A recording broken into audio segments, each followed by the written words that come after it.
예전에 김용기 장로님이 지혜자로 수고하시고 새 유창현 집사님이 첫 지혜를 맡으셔서 올 한 해 수고하시게 됐습니다. 이렇게 아름답고 멋진 지혜자분이 찬양되지 하나님께 감사합시다.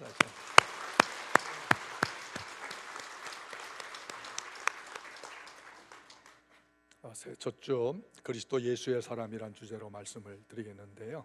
우리 옆 사람과 인사합시다. 그리스도 예수의 사람이 됩시다.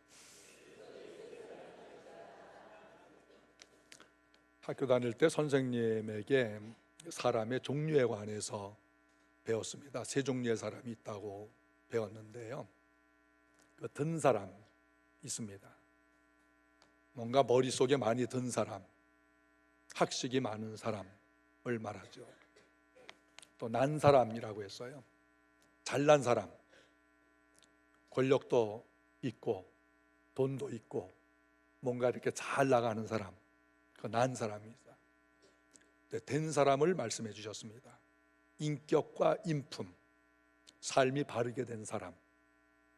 그래서 너희는 꼭 된 사람이 되어라 라고 가르쳐 주셨어요. 난 사람 중에도, 학식이 많은 사람 중에도 인격이 못돼 먹은 사람들이 있죠. 많이 배웠다고 해서 죄 안 있는 것도 아니고, 또 든 사람도 잘났다고 해도 다른 사람에게 해를 끼치고 높은 권력 가지고 죄를 짓고 악을 행하고 이런 사람들이 있죠.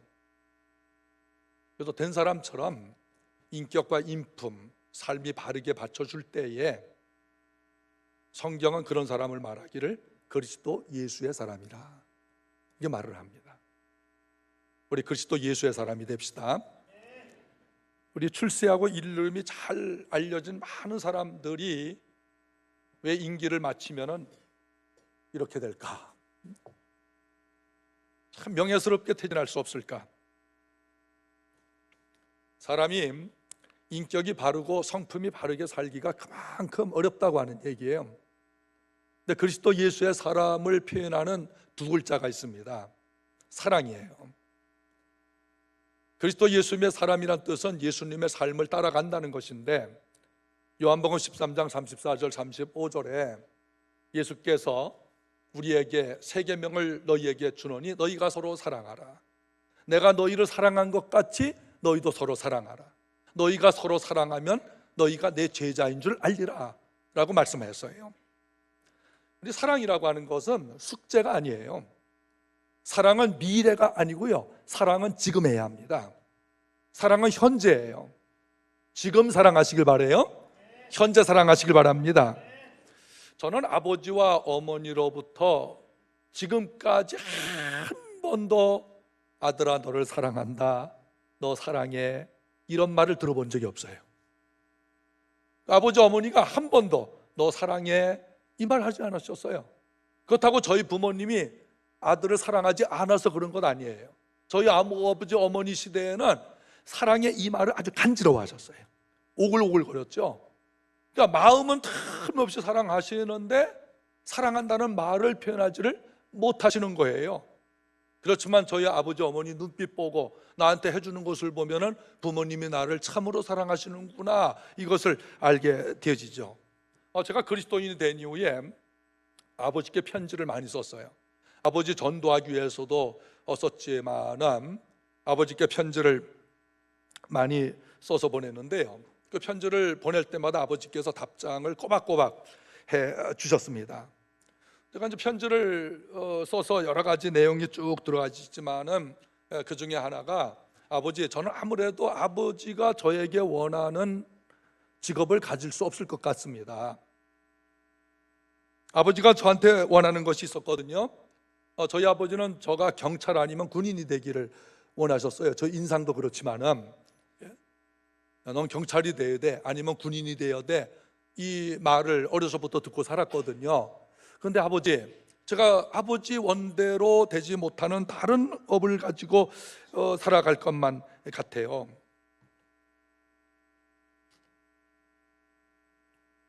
그리고 제가 예수님께 깊이 빠지고 나서 하나님이 저를 부르셨다는 분명한 사명, 확신을 가지고 있었을 때에 저는 아버지가 원하시는 직업을 도무지 못 갖습니다. 그리고 하나님이 저를 부르셨음으로 인해서 목회자로 살아갈 것 같습니다. 그리고 저는 모든 편지마다 끝에 아버지 어머니 사랑합니다 꼭 이렇게 썼어요. 저희 아버지가 꼬박꼬박 답장을 해주셨는데 마지막 편지에 답장을 안 해주셨어요. 굉장히 서운해하셨고 아직도 답장 안 오시는 걸 보면 굉장히 서운해하셨다는 것을 알게 됩니다. 그리고 5년의 시간이 이른 후에 아버지께서 아마 생각을 하셨던 것 같아요. 내 둘째 아들의 삶을 송두리째 뺏어간 예수가 누구냐? 그래서 제가 성경을 사드렸어요. 여기에 예수님이 누구신지 기록되어 있습니다.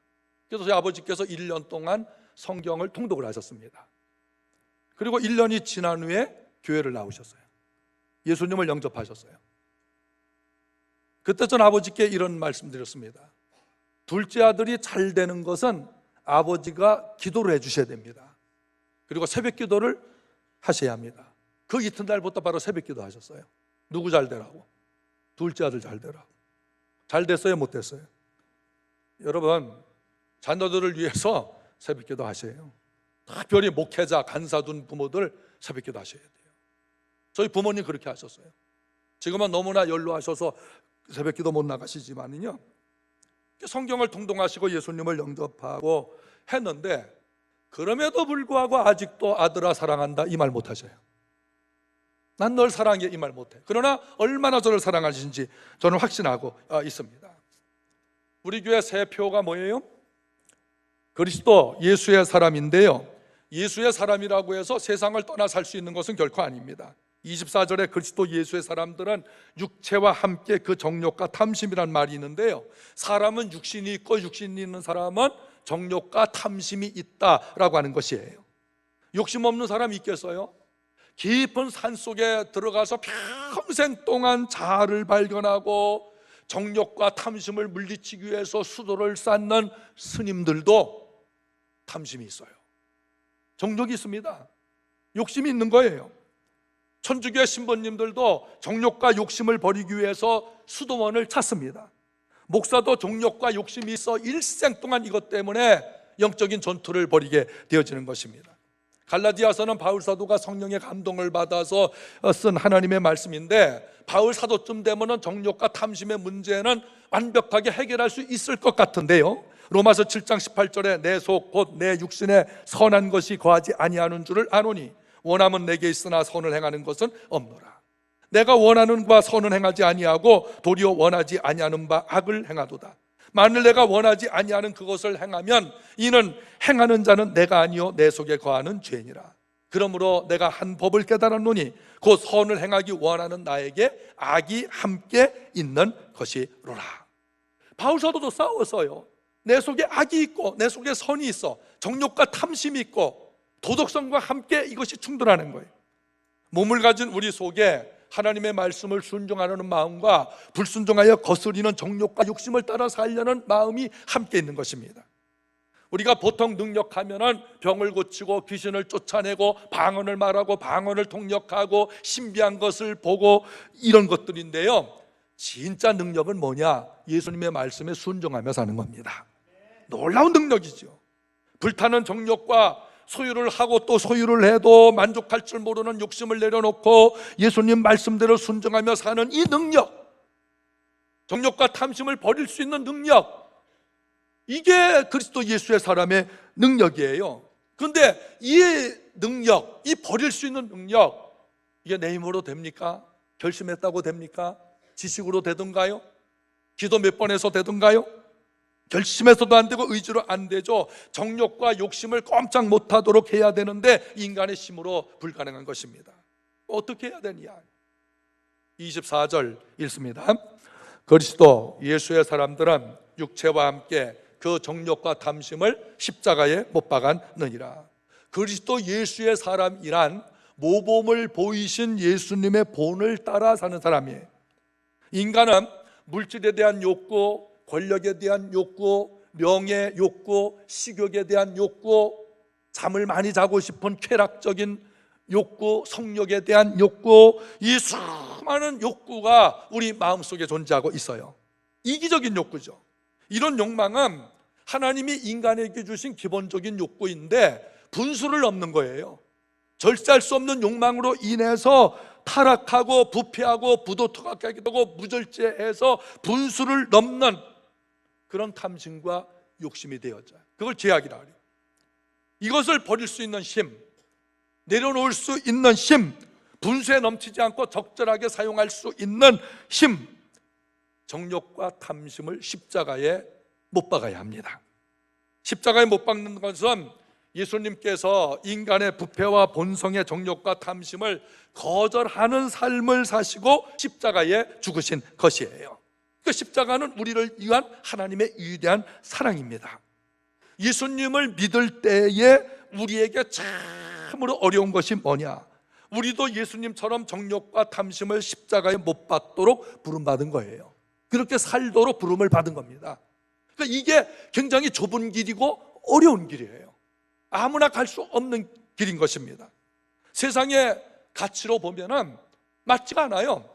세상 원리로 따져보면은 이체 그르고 정욕과 탐심을 십자가에 못 박으며 절제하며 산다고 하는 것, 버리면서 산다고 하는 것은 세상 가치와 이치와는 전혀 상반된 겁니다. 세상적으로 보면은 망하는 길이죠. 제정신을 가지고 있는 사람이라면은 물질 더 벌어야지, 권력 더 가져야지, 명예 가져야지, 인기 얻어야지, 내게 있는 모든 정욕과 성욕을 발산하면서 살아야지. 그리고 사람이 살면서 어느 정도 권력도 있고 명예도 있고 돈도 있고 힘이 넘쳐나는 그런 것도 있고 쾌락적으로도 살 수 있고 또 실컷 놀 수 있고 이런 거 소원 아니겠습니까? 그런데 하나님은 아들 예수님에게 세상에 내려가서 십자가 지고 고난받으라고 하셨어요. 하나님의 사랑 때문에 예수님이 세상에 내려오셨고 그 사랑 때문에 십자가에 죽으시고 그 사랑 때문에 우리 보고 예수의 사람이 되라고 말씀하시는 것입니다. 빌립보서 2장 6절에 그는 근본 하나님의 본체시나 하나님과 동등됨을 취할 것으로 여기지 아니하시고 오히려 자기를 비워 종의 형체를 가지사 사람들과 같이 되셨고 사람의 모양으로 나타나사 자기를 낮추시고 죽기까지 복종하셨으니 곧 십자가에 죽으심이라. 아멘. 이것은 그리스도 예수의 사람이 되면 돈 필요 없어, 땅 필요 없어, 집 필요 없어, 자동차 필요 없어, 그냥 예수만 있으면 돼. 그러면 살 수 있어요, 없어요? 살 수 없어요. 왜? 우리는 육신을 가지고 있기 때문에. 그 목사가 이런 말씀한다고 해서 저 집 필요 없습니까? 돈 필요 없습니까? 자동차 없어도 됩니까? 아니죠. 육신이 있기 때문에 있는 거예요. 그래서 여러분 이렇게 생활비를 교회에서 타가지고 사는 거예요. 이런 것이 우리에게 꼭 필요한 것입니다. 그런데 이런 것들이 탐심이 되고 탐욕이 되었을 때 우상숭배가 돼서 하나님보다 더 사랑하게 됩니다. 예수 믿는 사람이 높아지지 말고 명예 갖지 말고 어떤 소유도 갖지 말라고 하는 것이 아닙니다. 우리가 그런 것을 초월해서 살려면 이 세상을 떠나야 돼요. 죽어야 되는 것입니다. 세상에 오신 예수님 보세요. 먹으셨어요? 안 먹으셨어요? 예수님이 음식을 너무 잘 먹으니까 바리새인들이 저 사람은 탐식자다라고 비난까지 했어요. 예수님 먹는 거 참 좋아하셨어요. 예수님도 나이 30살까지 육신의 어머니 아버지 집에서 같이 사셨습니다. 집이 있어야 주무시죠. 밤에는 주무셨어요. 낮에 일하셨죠. 너무 피곤할 때는 배에서도 잠을 잤어요. 등산도 가시고 소풍도 가셨어요. 제자들이 뱃놀이 하면 배도 같이 타시고 낚시질 하면 그물도 같이 내리시며 고기가 어디 있는지도 가르쳐 주셨어요. 예수님은 석양이 지는 갈릴리 호수변 잔잔한 바람이 불고 파도가 살랑거릴 때에 해변가를 거니시는 낭만도 가지고 계셨어요. 예수님께서 꽃피는 봄이 되면은 얘들아 저 백합화 향기 좀 봐라 얼마나 멋지냐, 공중에 나는 새를 봐라 얼마나 자유스러우냐, 저거 누가 먹이고 입히시느냐, 우리 하나님 아버지께서 입히시고 먹이시는 거야. 너희는 뭘 먹을까 마실까 먹을까 입을까 근심하지 마라 하면서 예수님께서는 시도 멋지게 지으셔서 발표를 해줄 줄 아는 이런 좋은 감성을 가지고 계셨어요. 예수님은 사랑하는 사람이 죽으면 너무나 슬퍼서 눈물을 뚝뚝 흘리시면서 울기도 하셨어요. 그러나 자신이 너무 미약하고 연약해서 죄의 유혹을 받아 쓰러진 사람들, 탐심과 정력을 억제하지 못해서 죄를 지은 사람들을 만날 때 심판하지 아니하시고 용서하시면서 손잡아 주시고 다시는 가서 죄를 짓지 말라고 책망을 해 주셨습니다. 그 예수님께서 이렇게 하신 목적이 무엇일까요? 고린도후서 8장 9절, 우리 주 예수 그리스도의 은혜를 너희가 알거니와 부유하신 이로써 너희를 위하여 가난하게 되심은 그의 가난함으로 말미암아 너희를 부유하게 하려 하심이라. 예수님보다 더 부자인 분도 없고 예수님보다 더 가난해진 이도 없습니다. 예수님보다 더 명예로운 분도 없고 예수님보다 더 비천해진 이도 없습니다. 예수님보다 더 영광스러운 분도 없고 예수님보다 더 낮아진 분도 없습니다. 예수님보다 더 명예를 가진 분도 없고 예수님보다 더 멸시천대 받은 이도 존재하지 않는 것입니다. 예수님이 왜 이렇게 하셨습니까? 오늘 우리들에게를 부유함을 주시기 위함인 것입니다. 예수님이 이처럼 하신 것, 여러분 한 사람 한 사람을 부욕해 하신 것입니다. 예수 믿는 사람이 부자입니다. 예수님 십자가 희생, 그 사랑으로 말미암은 죄 용서받고 의롭게 여겨주시고 하나님의 자녀가 됐어요. 하나님의 자녀는 하늘의 기업을 받은 것입니다. 부유해지신 거예요. 다른 이유가 없어요. 사랑하기 때문이에요. 부모에게 사랑하는 말을 한 번도 듣지 못했어도 하나님께서 우리를 사랑하십니다. 내 친구에게, 내 연인에게, 내 아내, 내 남편에게, 내 사랑하는 가족들, 이웃들에게 나는 너를 사랑해 라는 말을 한 번도 듣지 못했다 할지라도 하나님께서 여러분을 사랑하십니다. 그리고 우리를 부욕해 하신 거예요. 예수님께서 우리를 다루시는 동기가 사랑이에요. 예수님을 믿는 것은 사랑이 동기가 되어야 합니다. 예수님을 믿고 교회를 섬기는 것을 사업적으로 하는 것은 옳지 않습니다. 사업적 목적은 투자 대비 많은 이익을 보는 것이에요. 가성비라는 말이 있죠. 가성비는 내가 이것을 10,000원 주고 샀는데 10,000원의 가치보다 훨씬 더 마음에 들어요. 가성비가 좋다는 거예요. 성능과 품질이 너무 좋기 때문에 내가 투자한 가치보다도 훨씬 더 높은 것을 발견했어. 가성비가 좋다고 자랑을 하죠. 교회는 가성비로 일하는 곳이 아닙니다. 투자했지만 그 투자한 돈만큼, 투자한 신만큼 희생하고 봉사하고 섬기는 그만큼 노력을 했어도 이익이 없어도 하나님께서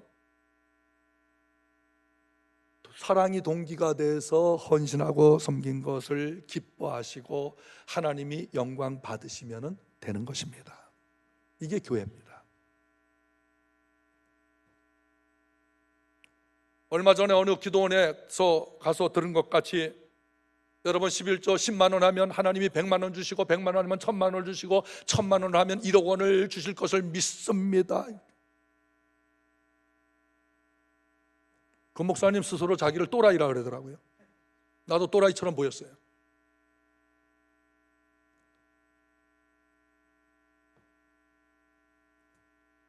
이건 탐심이에요. 정욕입니다. 우리 육신은 몸을 가지고 있고 이 몸에는 욕망이 있어요. 정욕이 있습니다. 탐심, 정욕, 욕망, 야망 없는 사람이 어디에 있겠어요? 애들도 있는데. 나이 먹었다고 해서 이거 없어지겠습니까? 안 없어지죠.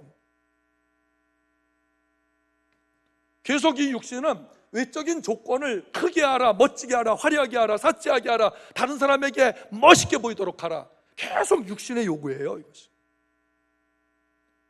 그러니까 그리스도 예수의 사람 우리가 사람을 만날 때도 사랑이 동기가 되시길 바라요. 무슨 일을 하든지 사랑이 동기가 되어야 합니다. 목사가 설교할 때 사랑의 동기가 돼야 되지, 이것이 밥벌이 수단이야 이러면 얼마나 어렵겠어요. 여러분이 예배하는 것이 하나님을 사랑하고 내게 주신 은혜가 참으로 감사해, 그게 신령과 진정한 예배가 되는 것이지, 하나님 나 신년 첫째부터 주일 성수했어요, 얼마 주실라요? 가성비 따져보세요. 그래 너 잘났다, 하나님 그럴 거예요. 교회는 투자 대비 뭘 얻으려고 해서는 안 돼요. 예수님이 그냥 주셨어요. 사랑하기 때문에 그냥 내어주셨기 때문에 전도서에 말씀한 것 같이 너희가 가지고 있는 소유를 물 위에 던져라. 그냥 던져, 물에 던지면 어떻게 해요? 떠내려가잖아요. 찾을 기약이 없어요. 그런데 오랜 후에 다시 찾으리라. 찾게 하시는 분은 하나님이셔요. 거두게 하시는 분은 하나님이셔요. 그냥 사랑의 동기로 우리는 그냥 내줄 뿐이에요.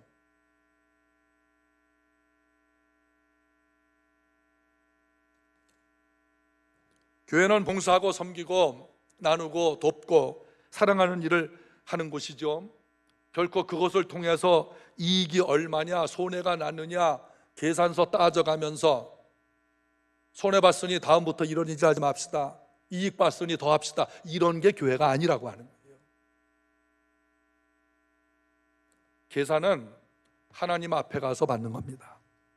하늘 기업이에요. 그 사랑으로 동기가 돼서 일하는 사람들은 희생하기 때문에, 자기 것을 내어주기 때문에 힘들어요. 여러분, 사랑은 힘든 겁니다. 사랑한다고 해서 다 좋아요? 연애할 때만 좋지. 사랑은 힘든 거예요. 그러나 사랑하다가 받는 고난, 로마서 8장 18절에 현재 고난은 장차 나타날 영광과 좋게 비교할 수 없도다. 하늘 기업이 있어요. 우리는 예수님께서 그렇게 하라고 했으니 그렇게 할 뿐입니다. 바른 신앙이에요. 우리 전도들 많이 하잖아요. 전도. 언젠가 어느 교회 성도가 자기 교회에 나오라고 어떤 이웃을 막 전도를 몇 년간 하셨나 봐요. 그런데 그분이 우리 교회로 오셨어요.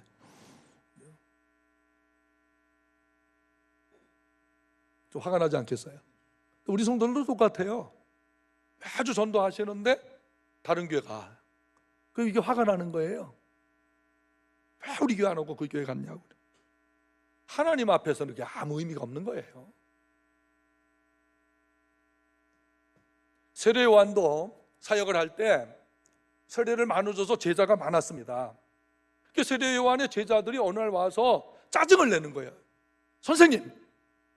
선생님의 제자들이 다 예수께로 가요. 화를 냈어요. 그 세례 요한이 말하기를 예수님은 흥해야 되고 더 잘 돼야 되고 나는 잘 안 돼야 돼. 너희도 그런 마음을 가져. 그런 말을 한 거예요.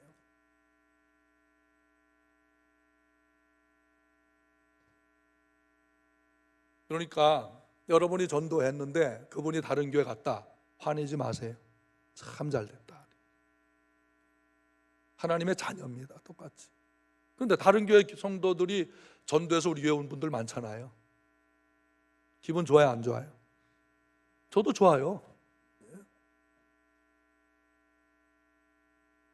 그러나 전도를 이익의 가치로 생각하면 안 된다. 그냥 사랑의 동기가. 그가 예수 믿고 구원받은 것으로 감사하고요, 하나님의 은혜를 높이시길 바랍니다. 사탄은 우리 육신의 욕구를 부추기는 유혹의 방법을 잘 알고 있어요.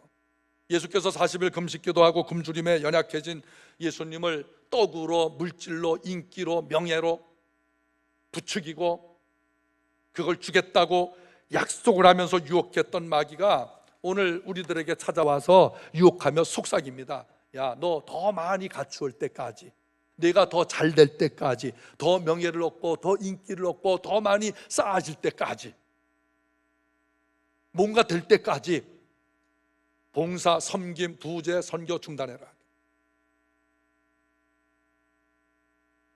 내가 건강해질 때까지 예배하는 것, 주님을 기쁘시 하는 것 중단해라. 그 마귀의 속삭임이에요. 이해하고 긍휼히 여기는 것 중단시키는 것이 마귀의 일입니다. 그러나 그리스도 예수의 사람에게 원하시는 예수님의 방법은 부유한 이들이 가난한 이들의 부족을 채워주는 거예요. 오늘 그리스도 예수의 사람들이 우리의 도움을 필요로 하는 선교사님들에게, 여러분의 도움을 필요로 하는 약한 이들에게 도움을 주는 것이 예수 사람의 삶이에요. 그 일을 사랑이 동기가 돼서 하라고 하는 거예요. 사랑 없으면 아무것도 안 돼요. 섬기고 희생하고 드리고도 먹고 살 수 있는 것이 축복입니다. 여러분, 헌금했더니 나 굶었어, 이런 사람은 헌금하지 마세요. 헌금해가지고 나는 살 집도 없어, 헌금하지 마세요. 헌금하고도 살 집이 있고 헌금하고도 자동차가 있고 주님 앞에 헌신하고도 내가 먹고 살 수 있는 것 은혜 아닙니까? 우리가 선교하고 구제하고도 하나님의 교회가 되어져 가고 여전히 하나님을 찬양하고 예배할 수 있는 것이 은혜가 아니겠습니까?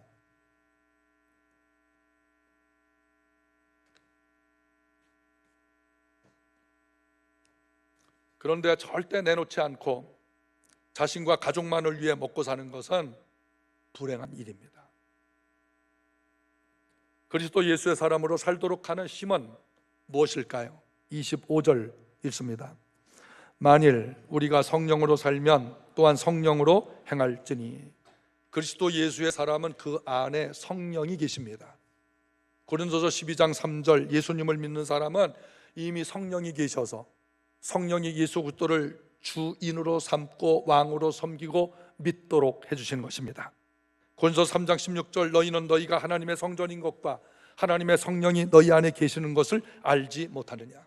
고린도전서 6장 19절, 너희 몸은 너희가 하나님께로부터 받은 바 너희 가운데 계신 성령의 전인 것을 알지 못하느냐. 너희는 너희 자신의 것이 아니라 값으로 산 것이 되었으니 그런즉 너희 몸으로 하나님께 영광을 돌려라. 로마서 8장 9절, 성령이 없으면 그리스도 예수의 사람이 아니다. 성령이 없으면 육신대로 살다가 하나님의 원수가 돼서 영원한 멸망길, 지옥불에 빠지게 되어지는 것이에요. 그러므로 너희가 믿음에 있는가, 내 안에 성령이 있는가, 너희 자신이 스스로 점검하고 확증하라고 했어요. 그럼 내 안에 성령이 계신 것을 어떻게 알 수 있느냐? 예수님을 믿는 것으로 알 수가 있어요. 예수님 믿습니까? 그리스도 예수를 주라고 할 수 있는 것, 예수님을 나는 믿습니다 말할 수 있는 확실한 고백, 성령이 계시기 때문에 말할 수 있는 거예요. 고백할 수가 있는 거예요. 그리스도 예수의 사람으로 성령으로 사는 것은 예수님의 삶이, 예수님께서 내 삶의 왕이 된다, 주인이 된다는 것이 예수 중심을 말해요. 예수님 삶의 중심이라고 하는 것은 공부가 예수 중심, 직업이 예수 중심, 결혼해도 예수 중심, 사업을 해도 예수 중심, 자녀를 키우는 것, 부부 생활하는 것 예수 중심, 인간관계, 어떤 종류의 업, 교회 생활, 친구 교제, 여행하는 것, 이 모든 것들이 그리스도 예수의 사람으로 예수 중심으로 사는 겁니다. 예수님의 말씀을 나의 인생관, 나의 가치관으로 받아들이고 믿고 살아가는 것, 그리스도 예수의 사람입니다. 예수님을 믿고 사랑하는 사람은 인간을 존중해요. 인간을 사랑합니다. 사랑을 베풀 뿐만 아니라 자유와 평화를 사랑하게 됩니다. 예수님의 말씀을 따라 살지 않으면 물질주의가 우리 마음에 앉아 삶을 갉아먹게 돼요. 정욕과 명예와 권력과 인기와 욕망과 탐심이 우리 삶의 자리에 앉아 주장을 하게 되고 이기주의적인 성도가 되어지고 자기가 다니는 교회만을 우월감을 가지고 교회주의가 돼버려요. 여러분, 오늘의 교회가 좋습니까? 좋은 교회라면 좋은 교회라고 다른 사람들에게 말을 해주시고 칭찬하는 거 더 좋아요. 그러나 교회주의가 되면 안 돼요. 그건 교회 우상주의예요.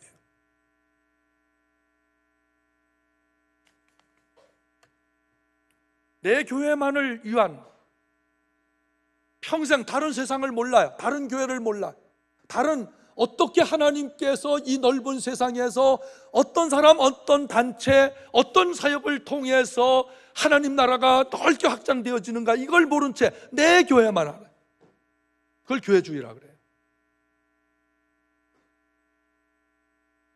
예수님이 말씀하신 그리스도인과는 동떨어진 그런 교회 만드는 것을 주님은 원하지 않으십니다. 예수님은 세상에 필요한 교회를 만들기 위해서 우리를 부르셨습니다. 내가 너희를 사랑하는 것 같이 너희도 서로 사랑하는 교회를 만들도록 우리를 불러주신 것입니다. 그러므로 그리스도 예수의 사람은 마음에 들어있는 것이 달라요. 26절 봅니다. 헛된 영광을 구하여 서로 노엽게 하거나 서로 투기하지 말지니라. 이미 25절에서 우리가 성령으로 살면 성령으로 행한다라고 하셨지요. 성령으로 행하는 것은 헛된 영광을 구하지 않는 것입니다. 육신의 영광이 있잖아요. 여전히 정욕과 탐심으로 사는 것, 물질력, 명예욕, 권력력, 성욕, 수면욕, 식욕, 이런 욕심으로 살 때에 이런 욕이 들어가면은 인간이 참 무거워요. 짐이 돼요. 요즘 컴퓨터를 많이 하고 숙여서 일하는 분들은 목이 뻣뻣하고 어깨가 무겁잖아요. 목이 무겁고 목이 하나 뭉쳐서 무거워요. 그 무거운 것을 풀어줘야 돼요. 근데 왜 무겁느냐 이거. 일을 통해서 근육을 풀어주지 않았기 때문에도 이 육신이 무겁지만은 더 무거운 게 뭐냐? 물질의 짐이 있냐? 명예의 짐, 권력의 짐, 성욕의 짐, 정욕의 짐, 탐심의 짐, 욕심의 짐, 더 놀고 싶은 짐. 세상의 정욕적인 것들을 사랑할수록 더 무거워요. 아주 무겁습니다. 그리고 그것들을 가지고 죄를 짓습니다. 그럼 이 세상에서 제일 무거운 짐은 죄짐이에요. 물질 중심으로 살다가 죄를 짓습니다. 명예 얻으려다가 죄를 져요. 권력 욕심에 살다가 권력 가지고 죄를 져요. 인간이 기본적인 성욕이 있지만 그 성욕 가지고 욕심 부리다가 또 죄를 져요. 인기 얻으려고 하다가 연예인들이 왜 스스로 목숨 끊는 사람들이 생겨요? 조금만 인기가 떨어져도 못 견디는 거예요. 인기라고 하는 짐이 팍팍 눌러서 마귀에게 속아서 그렇게 되는 거예요. 사람이 가장 편안할 때가 뭐냐? 인간이 가장 가볍고 편안할 때가 언제냐? 소유가 적을 때예요. 많을수록 무거워요. 여러분 다 경험하는 겁니다. 여러분 새 집으로 옮겨 이사할 때는 이거 버리고 가야지 저거 버리고 가야죠. 평소에 결심했다가 가는 날 어때요? 또 다 싸가지고 갑니다. 아우 내가 저거 버릴 걸 또 가져왔네, 또 가져왔네. 20년 30년 그렇게 삽니다. 그러니까 점점 많아져요. 관리하기도 힘들어요.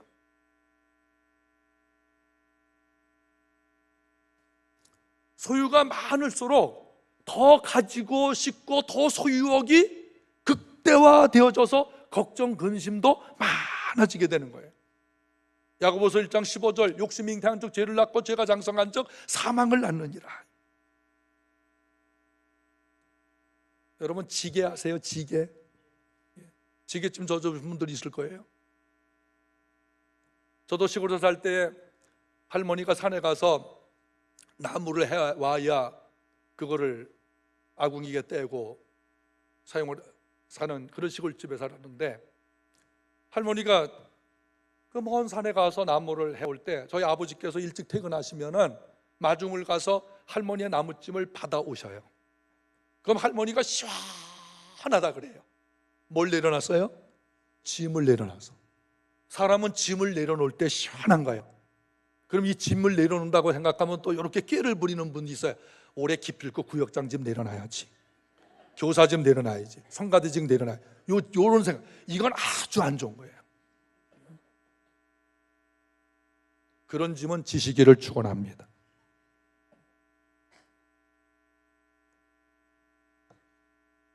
누가 내 짐을 대신 져주면은 너무 좋은 거예요. 근데 예수님께서 이 무거운 짐을 대신 져주러 오셨습니다. 제 짐 맡은 우리 구주 어찌 좋은 친구인지, 제 짐 맡은 우리 구주 어찌 좋은 친구인지. 걱정, 근심, 무거운 짐 맡긴 자마다 가벼워지는 것이에요. 수고하고 무거운 짐 진 자들아 다 내게로 오라, 내가 너희를 쉬게 하리라. 짐을 내려놓읍시다. 짐을 주님께 맡깁시다. 주님이 대신 져주신다 했어요. 사람에게는 짐을 맡겨 내 대신 짐을 져주세요 하면 뭐라 그래요? 한두 번은 맡아줄 수 있지만 그 다음은 신경질 내요, 화를 내요, 그 다음은 관계 끊어요, 전화 안 받아요. 그게 인간이에요. 그런데 예수님은 모든 죄짐뿐만 아니라 수고하고 무거운 짐을 다 맡기라는 거예요.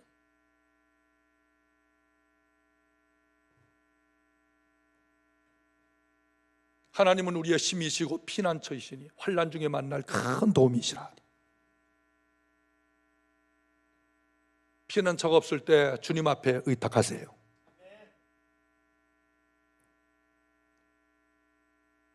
예수께 짐을 맡기기 전에는 인간은 평안이 없습니다. 날마다 걱정, 근심입니다. 모든 것 주님 앞에 맡기고 불면증 있는 분들, 오늘 저녁은 단잠 주무시기를 축복합니다. 주님 앞에 맡기면 감당할 수 있는 은혜의 힘을 주셔요. 우리가 은혜로 삽니다. 내 힘으로 산다고 생각하는 사람은 은혜를 잊어버려요.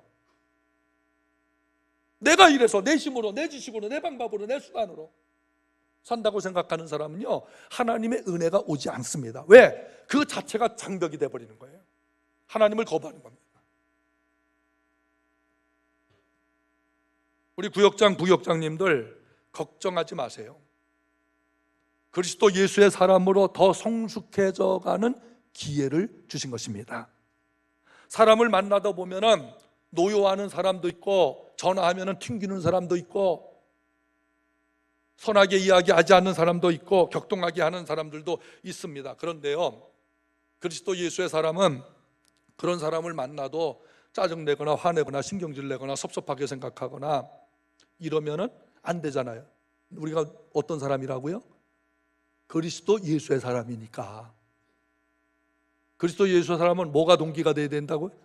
사랑이 동기가 돼서, 그러니까 사랑이 동기가 돼서 전화 거는 겁니다. 전화 받는 분도 사랑이 동기가 돼서 전화를 받으셔야 돼요. 무슨 일을 하든지 사랑이 동기가 돼.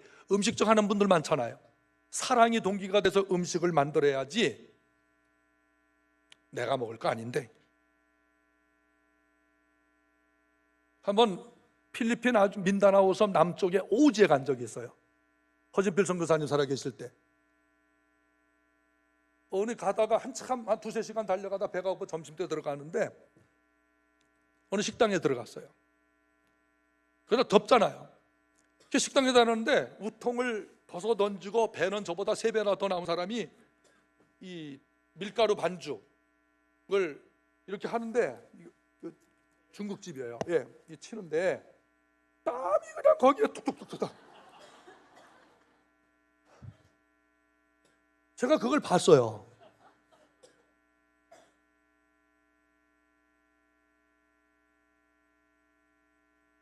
그래서 내가 허성교사님, 저거 지금 우리가 먹을 거예요? 그렇다는 거예요.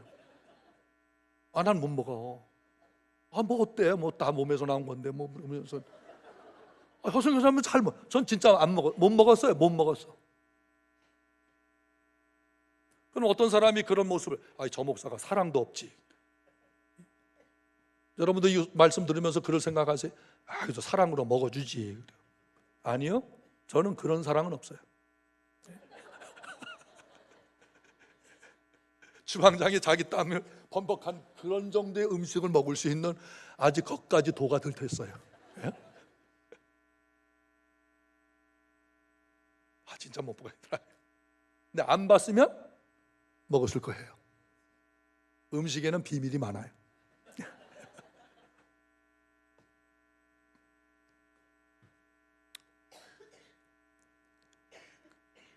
근데 그런 건 있더라고요. 우리 선교사님은 저걸 보면서도 맛있다고 먹는데 그냥 한 번쯤은 순간적으로 회개가 됐어요. 나도 저런 것을 먹을 수 있는 그런 인격, 그런 비위, 이걸 좀 주시라고 그렇게 기도했는데도 아직도 응답이 안 와요. 사실 우리 그리스도 예수의 사람이 감정이라는 게 다 있지 않습니까? 뭐 짜증낼 수 있고 다 화내고 분노하고 노여할 수도 있는데, 내가 그리스도 예수의 사람이라고 하는 이것 때문에 절제하라고 하는 겁니다. 인내하라고 하는. 참지 말라고 하는 세상에서 인내는 어렵습니다. 당신만 입 있냐? 나도 입 있다. 네가 새끼하면 나도 쎄새끼하고, 따블러 하고, 너만 손발 있냐? 나는 주먹이 없냐? 발이 없냐? 이렇게 대들기 시작하면은 그게 무슨 그리스도 예수의 사람의 향기를 나타낼 수가 있겠어요? 요즘 은퇴하신 노인 세대가 청년 세대에게 도전해주는 노래가 있어요. 대개 70대 이상 되신 분들이 좋아하는 노래 같던데요. 너는 늙어봤냐? 나는 젊어봤단다. 이제부터 이 순간부터 나는 새 출발이다. 이 찬송, 이 노래 들어보셨어요? 예, 이거 서유석 집사님이 지은 거예요. 이전에 가수, 지금 그 부모님이 장로님 권사님이고 서유석 지금 장로님 되셨나? 하여튼 얼마 전에 기도원 갔더니 그분 직접 만났어요.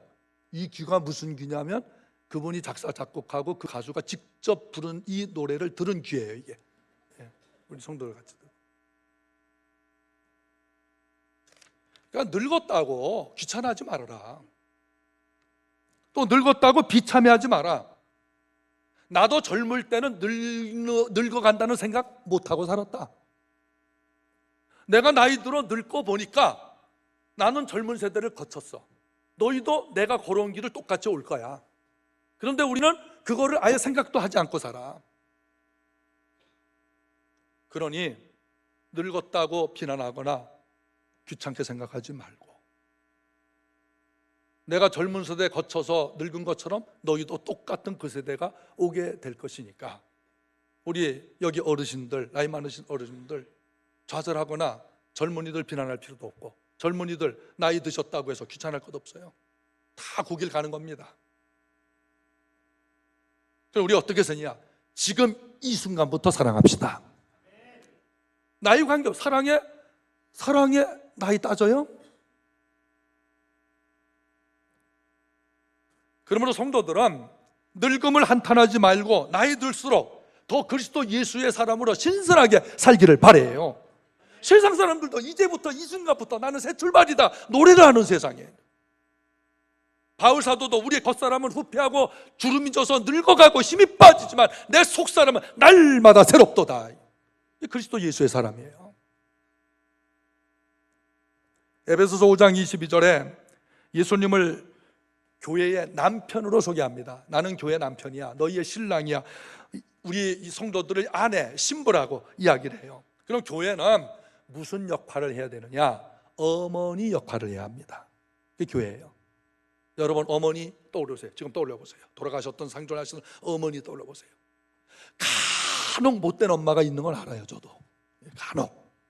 근데 여러분의 어머니 떠올립시다. 저는 우리 장모님이나 장모님도 어머님이나 내 친정의 친정 아니고 뭐라 그래야 되나, 친가의 어머니 떠올리면은 어머님은 많은 사랑, 희생, 아파도 아프단 말 하지 않는 분, 배고파도 나는 먹었다 너희 먹으라고 하는 분, 이해하시는 분, 품어주시는 분, 용서하시는 분, 저 섬기시는 그런 게 떠올려져. 지금 바로 그런 게 떠올려져. 자식이 잘못하면은 저희 사형제가 여지없이 매 맞았어요. 사형제 중에 한 사람이 잘못하면 사형제가 다 맞았어요. 저희는 어려서부터 군대식이에요. 단체기합. 그렇지만 때린 다음에는 꼭 안아주셨어요. 아프지 하면서 안아주셨어요. 또 속으로 아픈 걸 왜 알면서도 왜 때려 하면서도.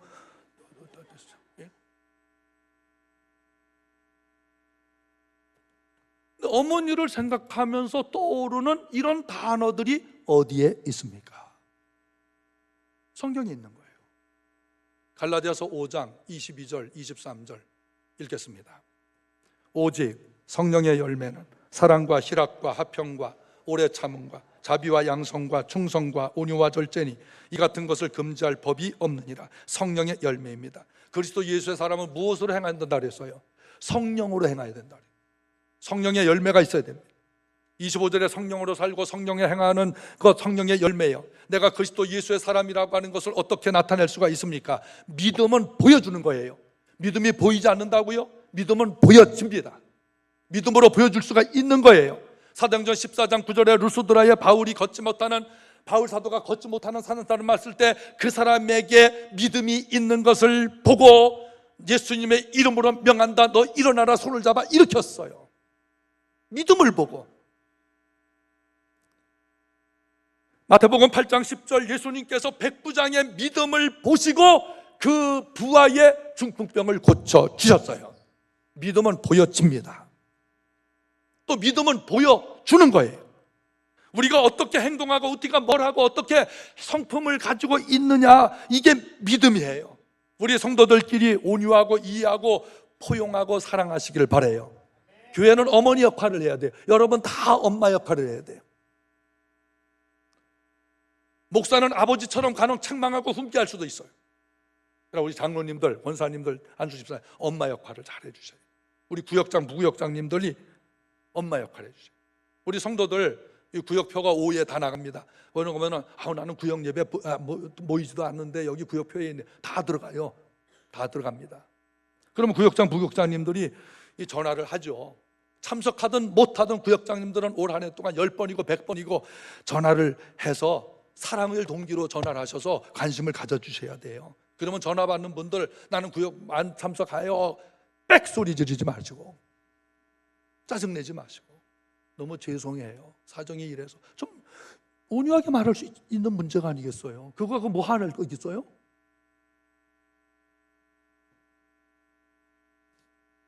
우리가 성령 안에서 어머니 같아야 돼. 전화하는 분도, 전화를 받는 분도, 얼마나 나에게, 내가 잊혀진 구역원인 줄 알았더니 관심 가져주는 구역이네. 내가 계속 기도하고 있습니다. 얼마 전 어떤 권사님과 신방했더니 그 권사님이 그래, 목사님, 이 구역 예배 안 나는 분은 10번 전화를 하면 한 번 받으면 참 고마워요. 10번 전화했는데 한 번 받으면 참 고마워요. 일부러 안 받는 분들 있잖아요. 여기 있고 저기 있고 있잖아요.